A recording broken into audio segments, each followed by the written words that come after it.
to me now, and also taking over the responsibility of global partnerships, of which UNINORTE, we have a very strong and long-lasting global partnership with UNINORTE. So what I'm going to talk about, I'm going to talk about my university a little bit. I'm going to talk a little bit about our dual degree programs, because I know many of you, well, let me ask, how many are interested in dual degrees? That's it? How many are interested in master's degrees? What are the rest of you here for? Just kidding. What, PhD? Okay. Anybody interested in bachelor's? Any high school students? No high school students in here, right? Oh, there are some okay. I need to try to understand my audience here before I speak. I am going to talk about my university, but I really want to talk about just American higher education to start out with.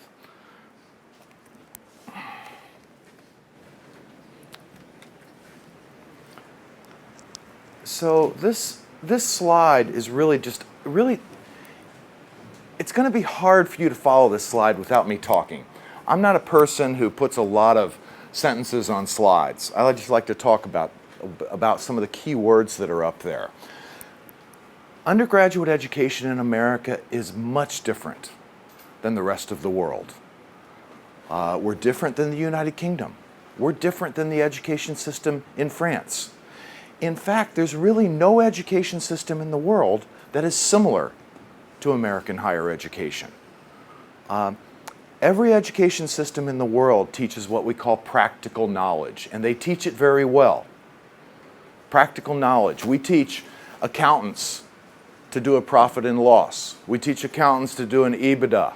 We teach accountants to do balance sheets. You can learn that in any education system in the world. Matter of fact, you really don't need an education to do some of that. You can learn that from Wikipedia. You really, truly can. Every education system in the world, we teach a civil engineer to build a bridge. To build a bridge. And we all do it the same. We teach the engineers, we teach them statics, we teach them reinforced concrete, we teach them structures, we teach them finite element analysis, stress and strain. But once again, you can learn that from Wikipedia. So there's got to be something more that you're trying to get out of education. There's a person by the name of Harry Lewis. He wrote a book. He was the former dean at Harvard College. Harvard College is the undergraduate part of Harvard University. And he was the dean. He wrote a book called Excellence Without a Soul: How a Great University Forgot About Undergraduate Education. And that book was about Harvard University. People at Harvard University were just irate with this man because he wrote a book about Harvard, and basically the subtitle of the book was How a Great University Forgot About Undergraduate Education. But he didn't forget about it. He actually, education is, yes, it is about teaching practical knowledge. We have to teach you to be an accountant. We have to teach you marketing and management principles. We have to, that's part of it. But there's more to it. And what Harry Lewis says, basically, the real role of undergraduate education, or education in general, higher education, it's about turning an 18-year-old into a 22-year-old. That's what it's about. It's about helping a young man or a young woman find the ideals and the objectives to live their lives by. And that is fundamentally undergraduate education. That's also graduate education. So what that really is that's higher education. I see a few people laughing. But that is what undergraduate education is about. It's turning you from young adults into adults, finding the responsibility to live your life. So how do we accomplish that as a higher education institution?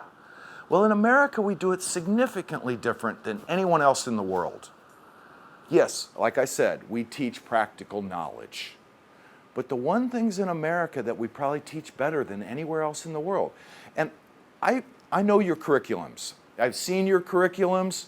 I've seen your programs that you're going through, and you are coming through a phenomenal university. Phenomenal. And that's why we're partnering with you as a university. Your education is great. Your education is actually very similar to the American education system. But what we're really trying to strive for in America Yeah, it's practical knowledge, but there's something beyond that. And it's really what I call the thinking skills. We're trying to teach people to be creative thinkers, to be able to conceptualize ideas. And when we talk about creative thinkers, it's not just about creating the next iPhone. That's not it. You can be creative in everything. You can be creative in advertising. You can be creative in marketing. You can be creative in mass communications, mass media. You can be creative in international relations. That's what you're trying to accomplish in higher education. Creative thinkers, being able to conceptualize ideas. Analytical thinkers. Even as a marketing person, you better be analytical. You better be. You're looking at data, right? You're looking at demographic data. You're looking at social media data. You better be an analytical thinker. So it's not just about practical knowledge, it's about the thinking skills. And that's what we have strived for in American higher education. And not just my university, this is all universities in America. It is a different educational system. At the end of the day, when we graduate a student, we are very hopeful by the skill set that we have given them that really the most important thing they can have is what's called innovation. They can be innovative.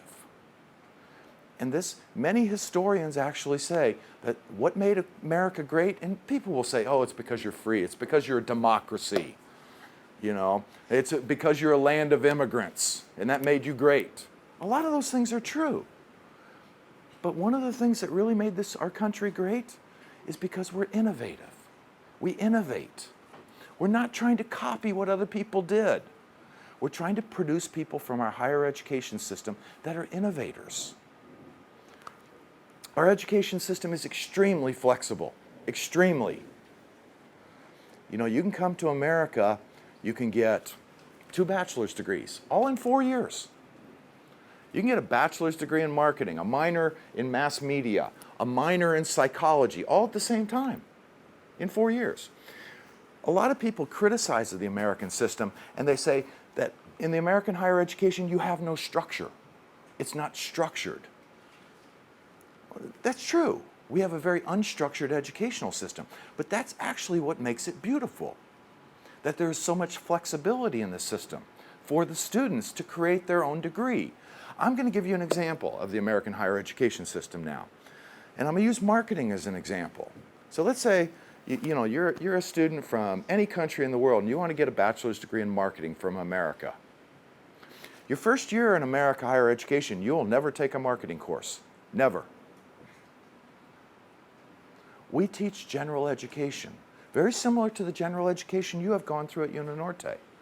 We want our students educated with breadth and depth to their education. But yet we're not prescriptive. We do not tell students what they have to take their first year. We're not prescriptive. We tell them, yeah, you have to take a couple social science courses, just like you all do. But we give them, some universities will give them a choice of 200 classes to take, 80 classes to take. You choose. You choose your degree. Your second year in America, if you're majoring in marketing, you will not take a marketing class once again. You won't take a marketing class. You'll take what we call business core, very similar to probably what you have done. Your third year, you'll finally take a marketing class. You'll take 10 classes in marketing your third year. But only about 4 of those, maybe 4 or 5, depending upon the university, are required. That you have to take these 4 marketing classes. The rest of them you get to choose from. And that's your third year.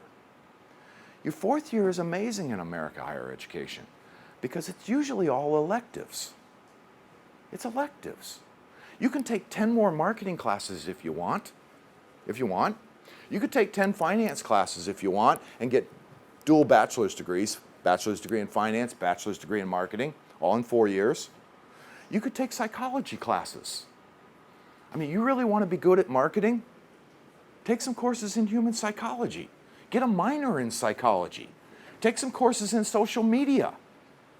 Take some courses in mass media. In other words, you get to customize the degree for you. And that's American higher education. And that's really what produces innovators. You know, I summarize it in a couple words here. And it really summarizes right in here, in what we call the synthesis of knowledge. You know, I say one of the greatest things you'll get out of your education is the ability to innovate. Because if you innovate, you're staying ahead. You're going to be very valuable to that company because you're an innovator.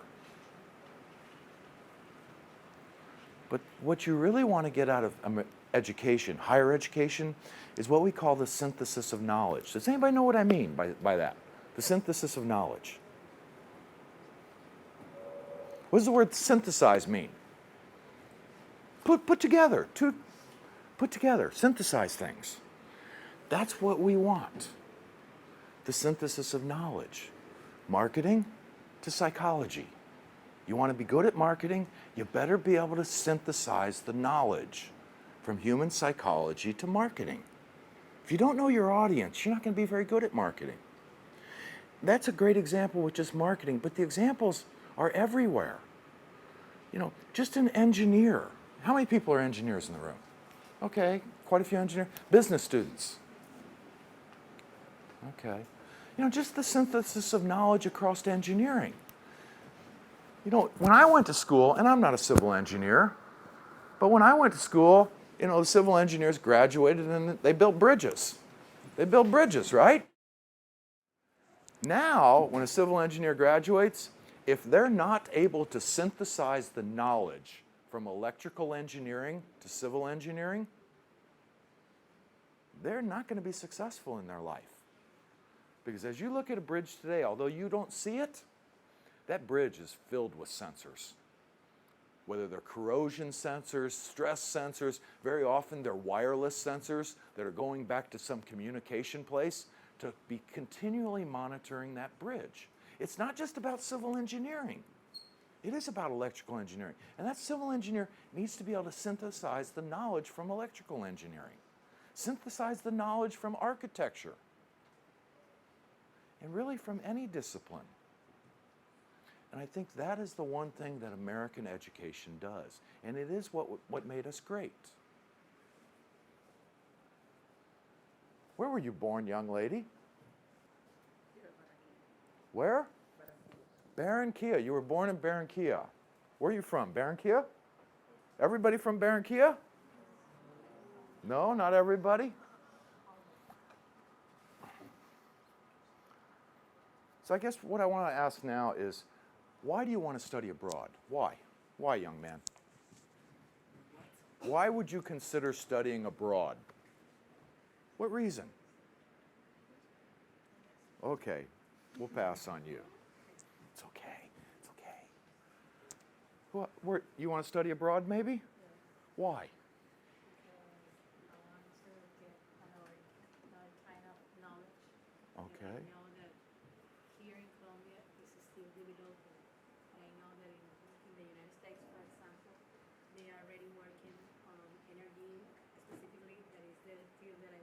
Okay. Okay.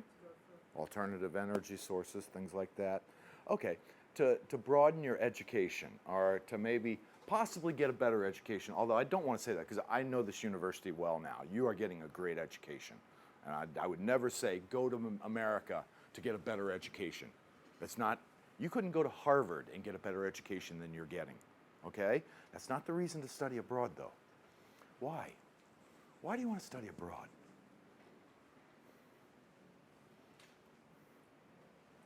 No?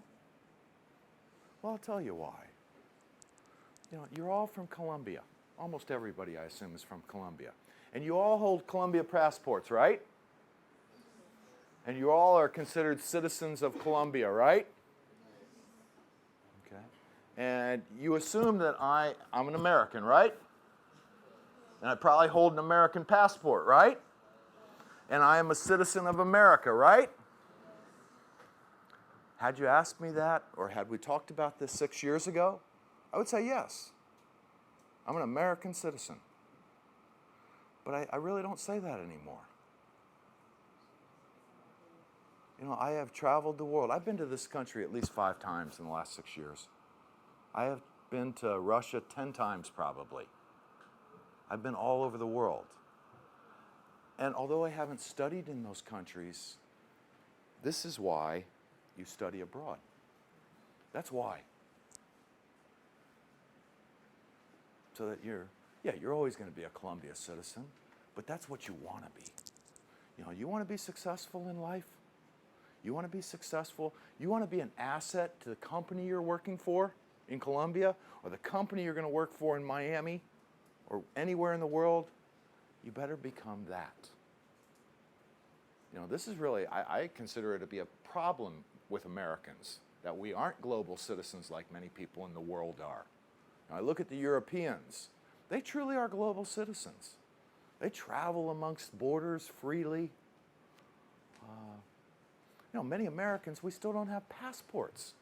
Latest statistic was in America, only about 35% of Americans actually have a passport.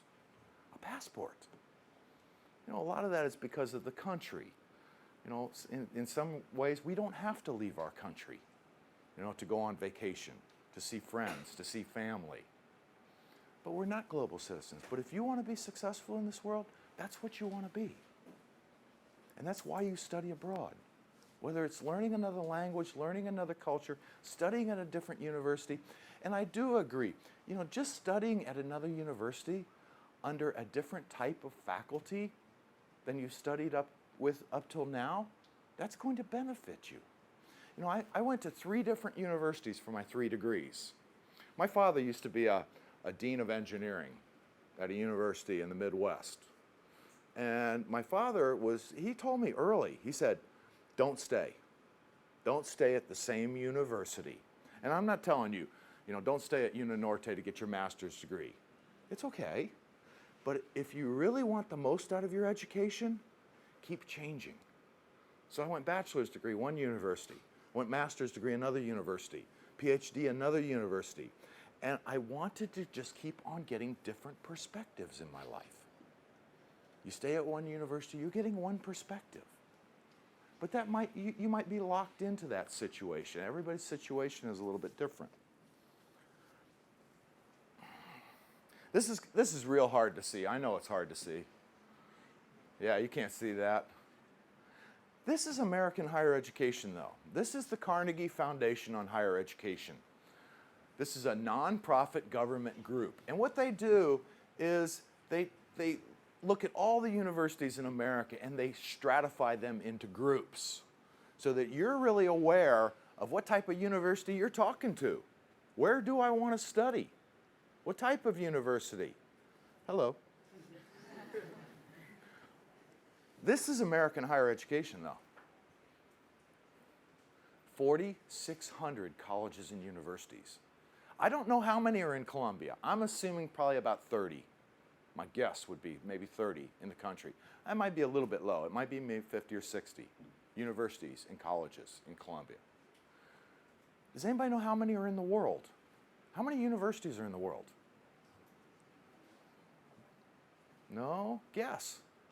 Guess. I'm gonna give you a second chance. How many universities are in the world? I don't know. Well,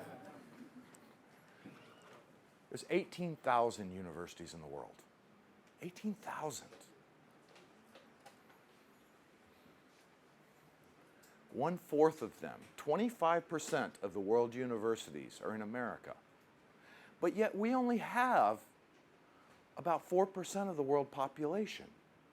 It is a land of higher education, probably the greatest land of higher education. I'm not saying we are the greatest educational system, because if I said that, there'd be somebody from the UK back in the room that would argue with me, so I won't say that.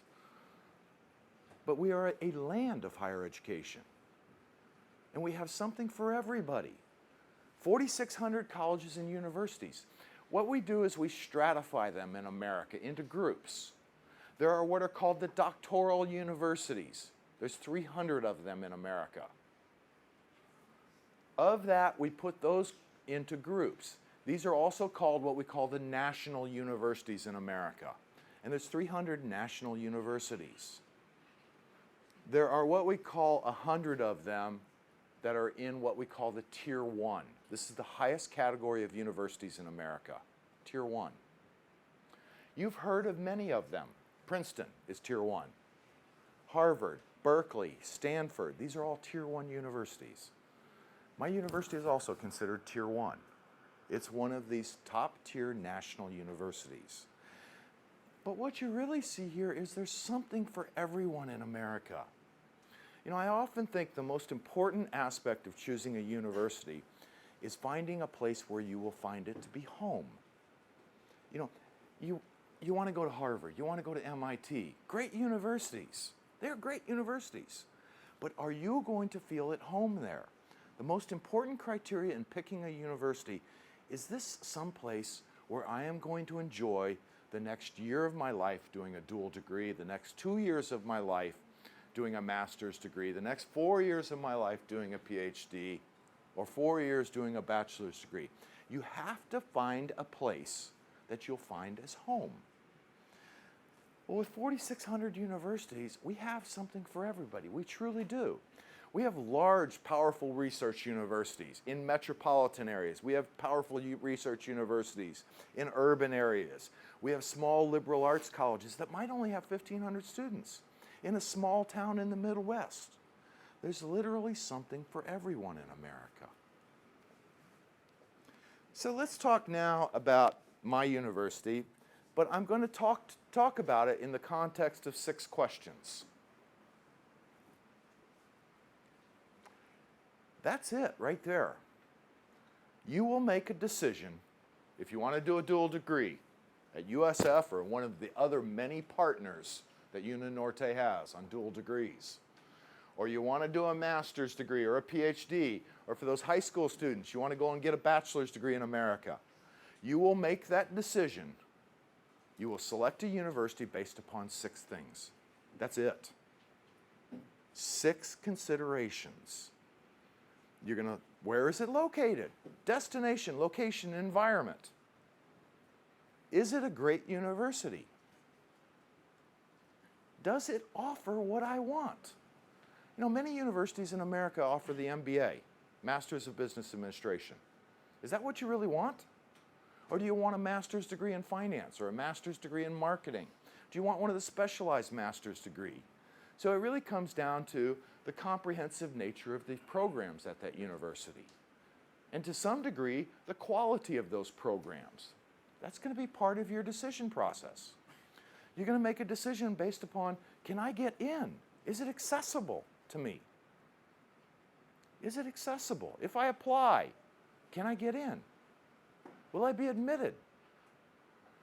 You're also going to make a decision based upon, what's the experience going to be like at that university?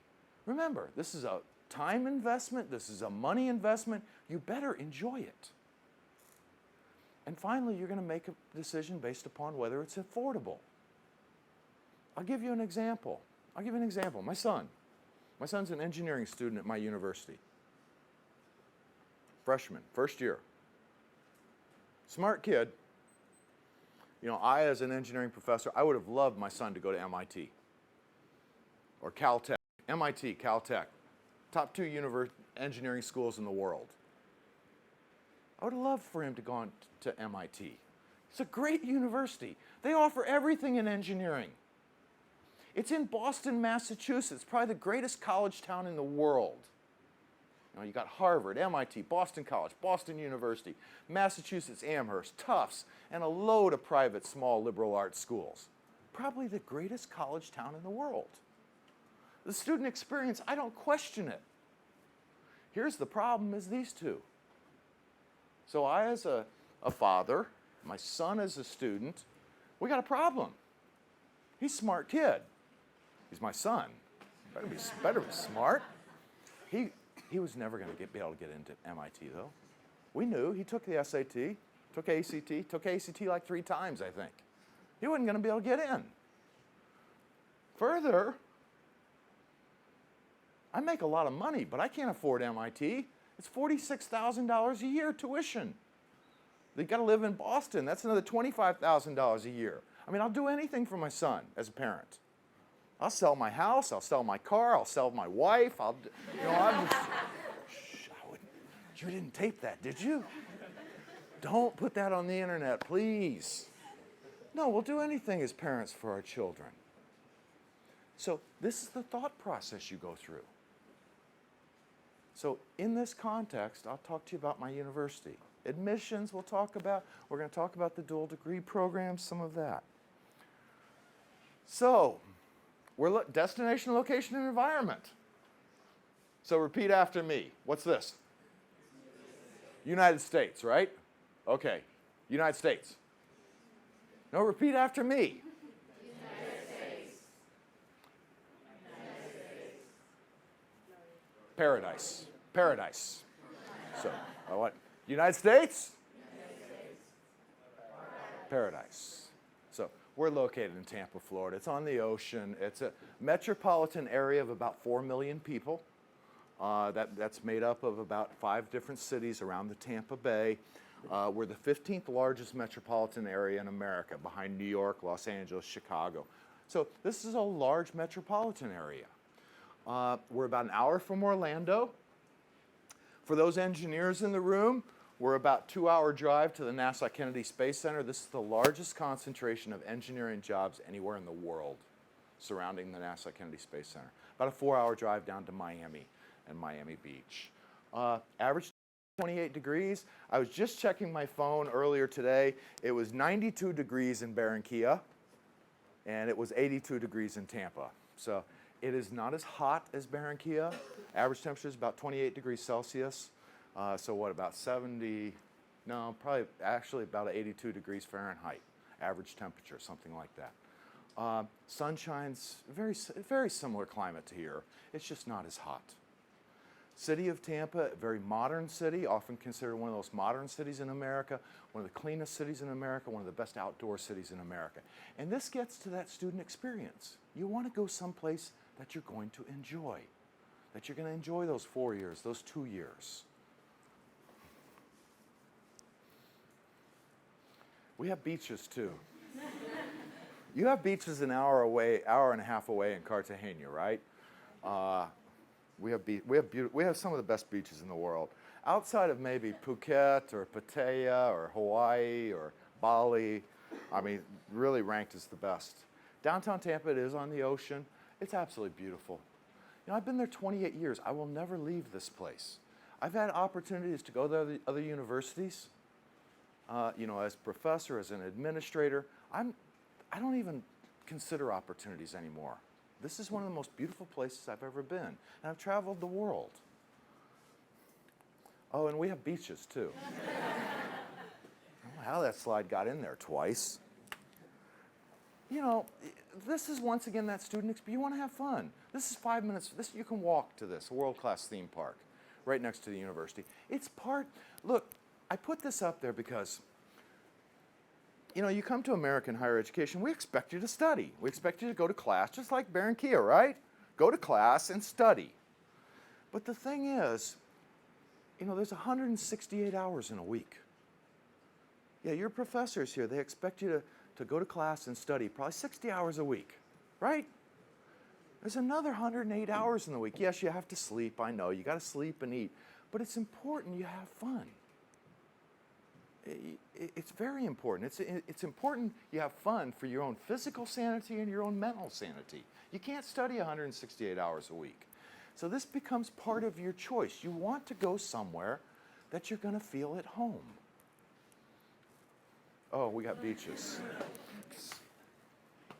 So real quickly on the university. We're 60 years old. You're 50. We're older. That doesn't mean we're better. We're just older than you. 60 years old, it's founded in 56. We are bigger than you too. We have almost 50,000 students. On the Tampa campus, we have about 42,000 students. We have about 4,000 international students on our campus. And I will show you our numbers from Columbia in just a second, and a little bit later. By the way, about 3/4 of the students are undergraduate. So let's say about 30,000 undergraduates on Tampa campus and about 10,000 graduate students. That's master's and PhD students.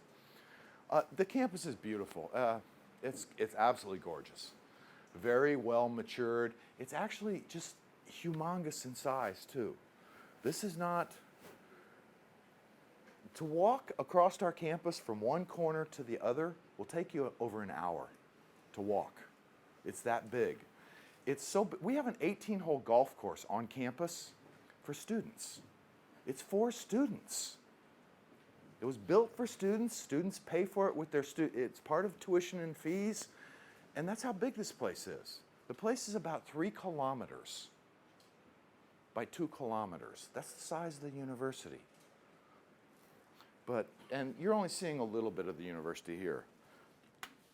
Engineering, I've been to your engineering building. We actually have about 8 or 9 engineering buildings. Every single one of the departments has their own building, literally. Not all, some are combined. But this place is just very, very big. You know, and when I talked about selecting a university, we might not be the university for you. We might not. I think we probably are. But this place is big. Some students are actually intimidated by the size of the university. They actually would feel more comfortable at a very small university. So this really gets back to that fundamental question.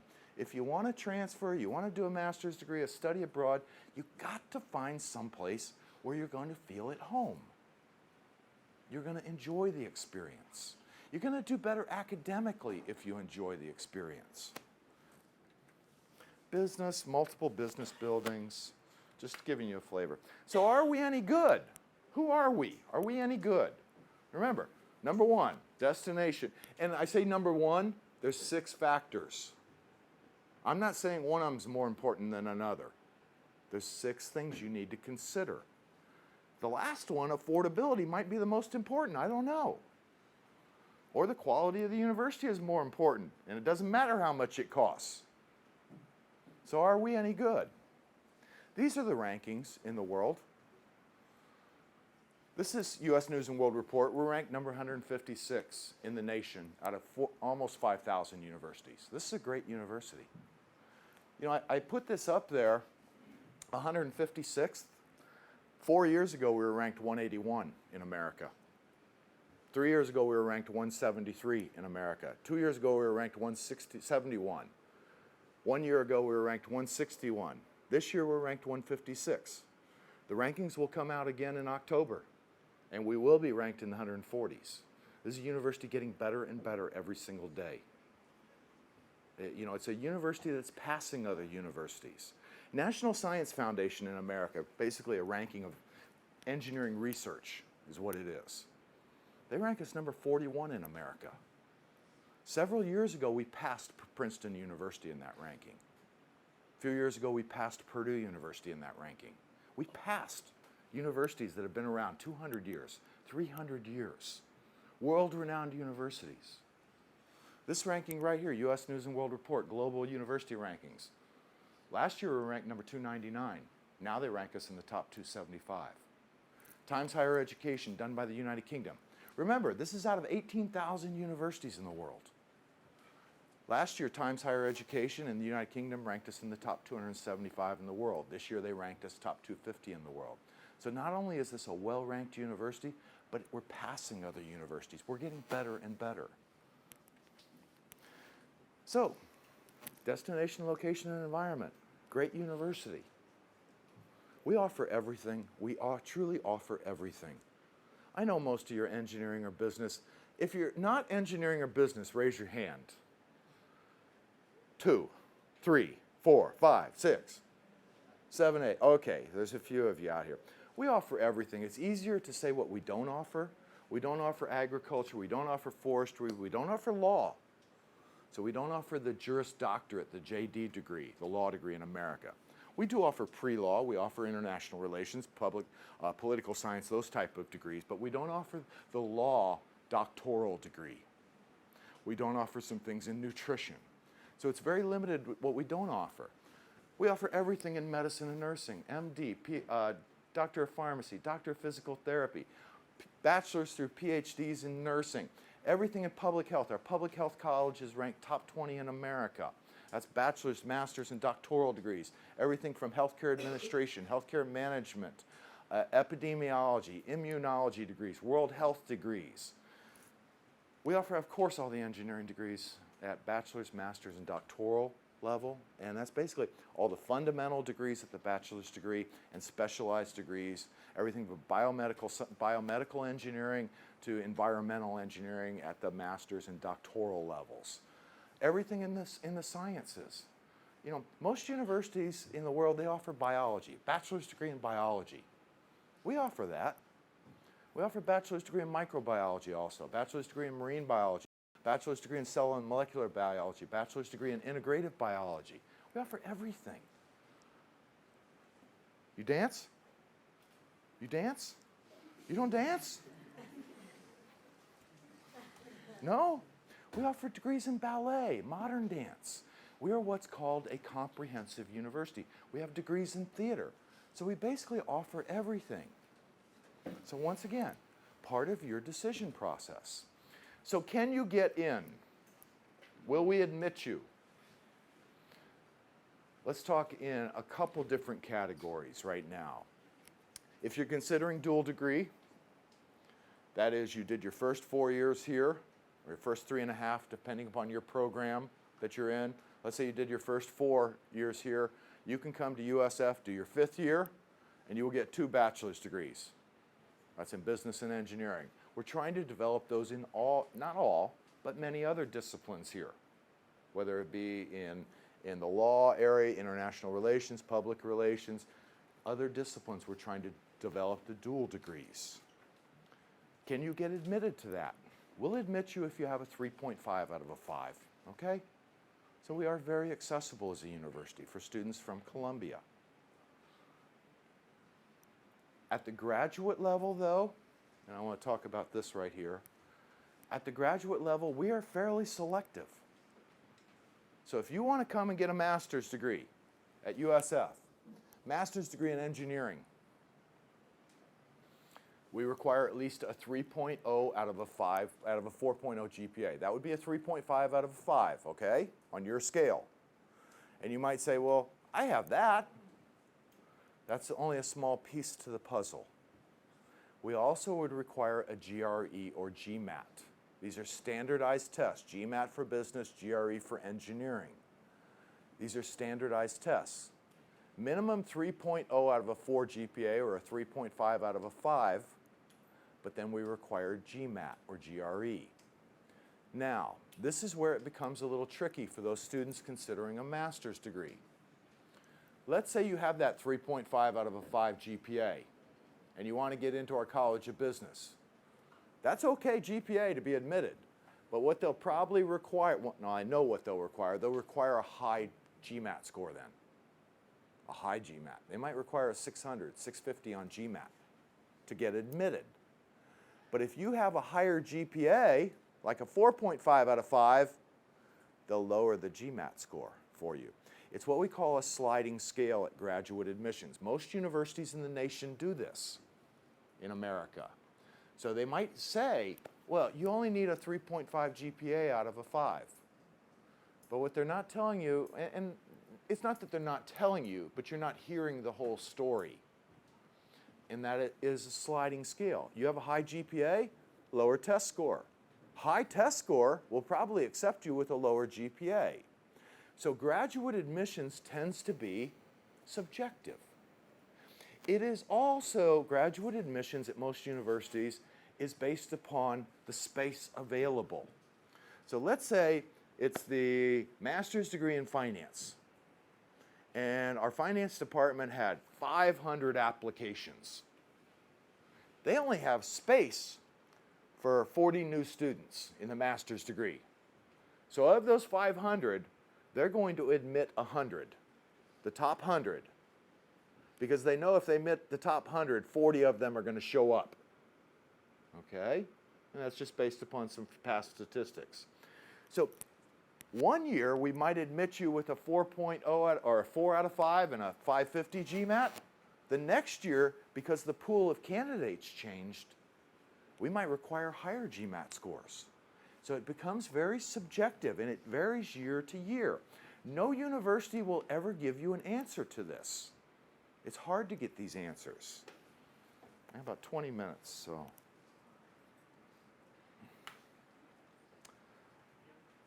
there's a few people in the room who are in high school, so I just want to show this. High school, we will admit you with an 8 out of 10 in your high school marks. If you went to a non-American school, a state school, if you went to like an IB school or maybe a German school, there might be different marks, but that would be typical. We do require SAT or ACT for freshmen, okay? And we require basically a 500 on the reading, a 500 on the math. We can probably admit you, okay?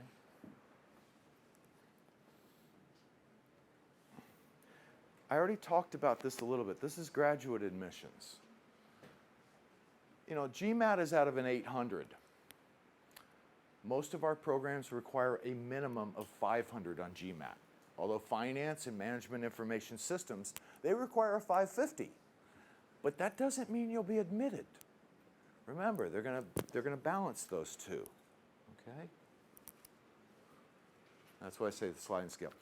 Also in America and at my university, grad admissions tends to be a little bit holistic. So they're not only going to look at your GPA and your test scores, but they're going to look at some holistic components.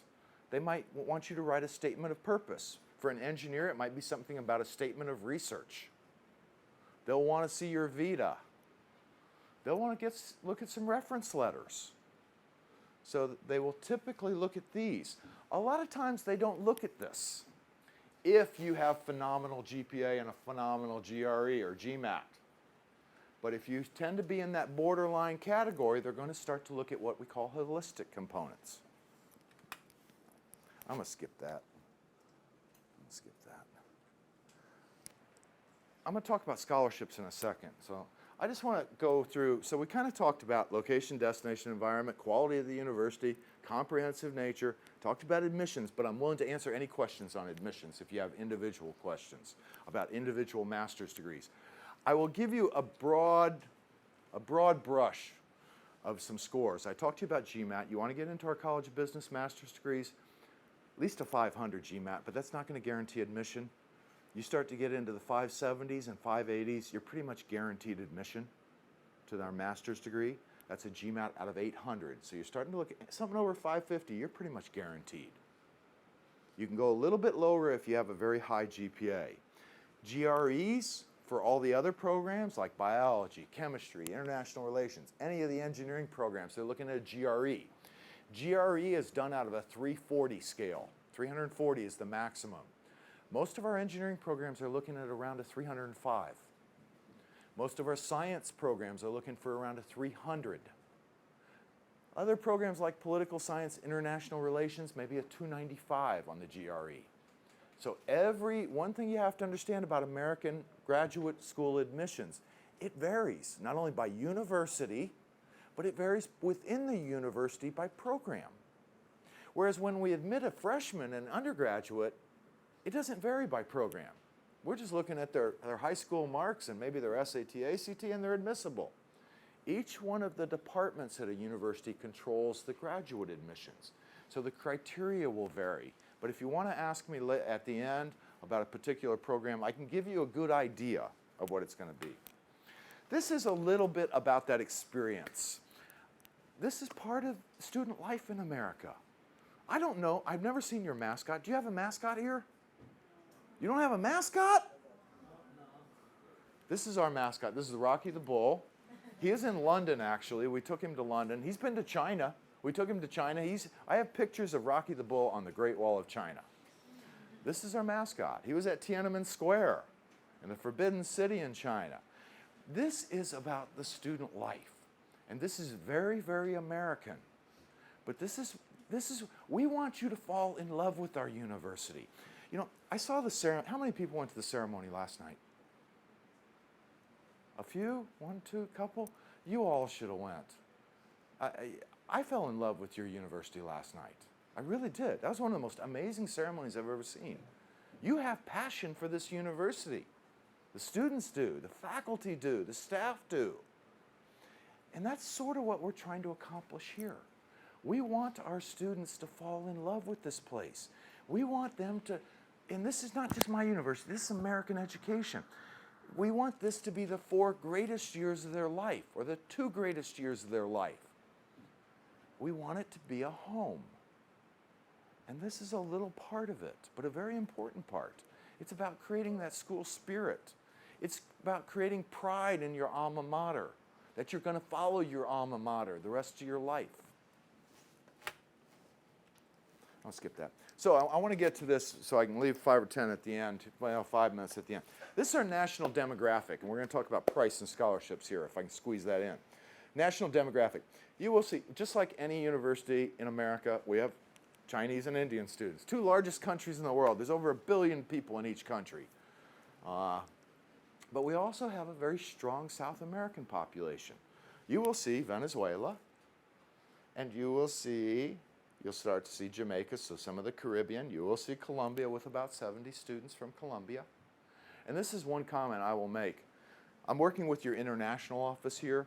You know, if you really want to, if you're considering USF, talk to a student at USF. You know, we talked about that intangible, the student experience, probably being the most important consideration in choosing a university. Am I going to like it there? Best advice I can give you, talk to a Colombian student at my university. Just ask them, hey, how's the business program? Are the professors tough? Hey, what's life like on the campus? Hey, what do you do on weekends? That will get you an indication of the student experience. We have probably about 500 students on our campus from South America and the Caribbean. You see many of the countries here. We stopped at Colombia. You will start to Trinidad and Tobago, the Bahamas, Peru, Honduras, Barbados, and a few others. There should be a couple. I must have skipped. Oh, I skipped Brazil. Brazil with 90 students from Brazil. So a nice demographic from Latin, South America, and the Caribbean. I'm going to skip that. So let's talk about money. Yes, education costs money in America. There's a perception in America that America is too expensive. America is out of reach. I can't afford it. That perception comes from NYU, which is $49,000, Columbia, which is $1,000 a year in tuition, the MITs, the Harvards, the Princetons, the Yales, the Stanfords. They're all $45,000 plus a year in tuition. Our tuition is one of the most affordable in America. Of the top 200 universities in America, there are only 2 universities in America that are less expensive than us. Only 2. Our undergraduate tuition is $17,000 a year. That is for the dual degree, by the way, which I'm going to talk about next. There are only 2 universities in America less expensive than us. One is in South Dakota. You don't want to go to South Dakota, I promise you. Do not go to, if anybody tells you it's beautiful in South Dakota, it's not, okay? And the other's in Mississippi, and I don't think you want to go to Mississippi either. You know, you got the United States and you got paradise, okay? We're very affordable. Now, I know that is a lot of money up there. But we do have pretty good, decent scholarships, which we'll talk about next. Dual degree, let's talk about that. Well, I won't talk about the dual, let's talk about the dual degree. So we have dual degree, engineering and business students, that's a vast majority in this room. Engineering business, you do 4 years at UniNorte, come to USF, do 1 year at USF, and you get 2 bachelor's degrees. Bachelor's degree from UniNorte in business administration, and you'll get a bachelor's degree from USF in either finance or marketing. If you do go the engineering path, you can get bachelor's degree civil engineering, Del Norte, bachelor's degree civil engineering, USF. All in 5 years, no extra time. There is extra money, $17,000. However, we are doing scholarships for this. This is our first year really rolling out with this. We have some scholarships available. If we give you a scholarship, your tuition, whoops, let me go back a slide, sorry. Instead of $17,000 a year for 30 credits, will be $5,900, okay? Which is similar to what you're paying at UniNorte. Now, if 20 of you decide to come, I don't have enough scholarships for that, okay? We are going to limit this a little bit, and it'll probably be limited to those who are of the highest merit.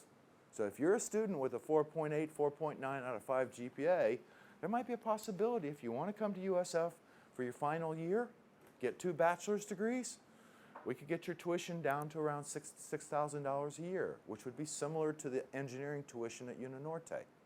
You'll still have to cover living expenses.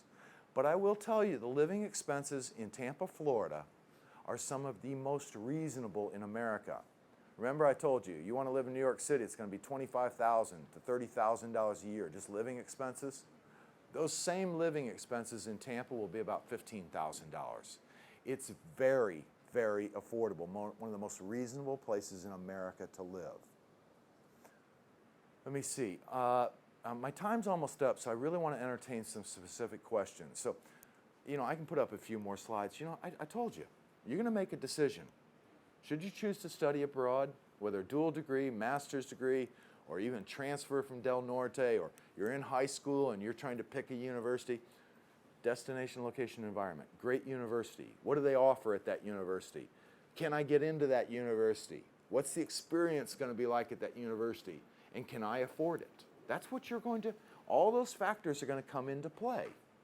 Because we all would love to go to Harvard, but we all can't get in and we all can't afford it. But you really want to go to the best place you can, that you think you'll feel at home, that you can afford, and offers the degree you want. So it's weighing all those alternatives. And with that, with that, I think USF is a phenomenal choice. We have a great partnership with Uninorte. We articulate your credits in this dual degree program. There are 14 of your engineering faculty at Uninorte are actually PhD graduates from USF, so there's a great long-running relationship here that we just really want to enhance more. And with that, I'll entertain questions, please. I answered all your questions? You're very shy. Am I scary or something? No? If you go, yes, sir.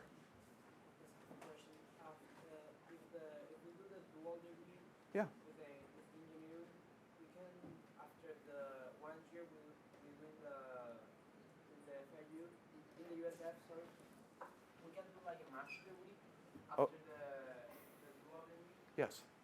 You get a bachelor's degree from, 4 years in Uninorte, come to USF for 1 year, taking undergraduate courses, you will get 2 bachelor's degree, and then you could be admitted to the master's degree and finish the master's degree in potentially 1 year extra, yes.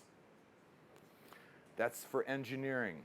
Business master, one thing you need to understand about American higher education, every master's degree in America is a different length. So all of our engineering degrees, and this is throughout the nation, are usually around 30 credit hours. However, the MBA is 48 credit hours at most universities. Our public health degrees are 42, 46 credit hours.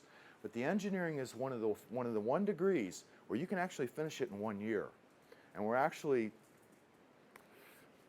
discussing, potentially developing some type of articulation, matriculation right through from the dual degree right into the master's degree. That actually went for discussion this morning. Nothing finalized, nothing that I can confirm, but we discussed your very question this morning, okay, with the Dean of Engineering. Is there any other possibility that we can move into the USF? Tell me your specific case. Who are you? What are you? You don't need to tell me who you are. Hello. My last semester of mechanical engineering. Mechanical? And I am Your last semester. Yes. Okay. My last semester. Okay. We graduated on September. But what I'm looking for is a place where I can get what I want to study, but also to participate for a scholarship. Okay. At the master's degree level in America, we don't call them scholarships. That is an undergraduate term. It's very difficult to get scholarships at the graduate level. What we call them is assistantships. And most universities offer 3 types of not 4, 3 types of assistantships. Graduate assistantships, teaching assistantships, and research assistantships. What an assistantship means is we will pay part of your tuition. Okay? sometimes half, sometimes full. You will get free tuition if you get an assistantship. And then you will actually be a teaching assistant. You might be grading papers for a professor. You might be running a lab for a professor. You're a teaching assistantship. We actually give you free tuition potentially, or half tuition, and then we pay you monthly. Typically, my university pays about $1,700 or $1,800 a month to a teaching assistant. A research assistantship, very similar. You might get 50% off your tuition, might get 100% off your tuition, basically free, and then you're paid to do the research for a professor. But let me get back to my 500 applicants. So mechanical engineering, they have 500 students apply. And they can only have space for 40. So they admit 100 because they know 40 are going to show up. But of those 40 who show up, only 10 are going to get assistantships. And as you can imagine, the assistantships go, just like a scholarship, they go to the student who has the highest GRE and the highest GPAs. So it would really be, you talk to Umberto about it, the chair of mechanical, talk to him about it and just say, and he can always email me, I can get a feel. We can get a feel for any situation you have here. But you really have to take the GRE or GMAT. You have to take that because I can't give you a feel of whether it's even worth your while applying. Okay? That's very critical. Thank you all. I think we're done. Someone else is coming in to talk. Thank you.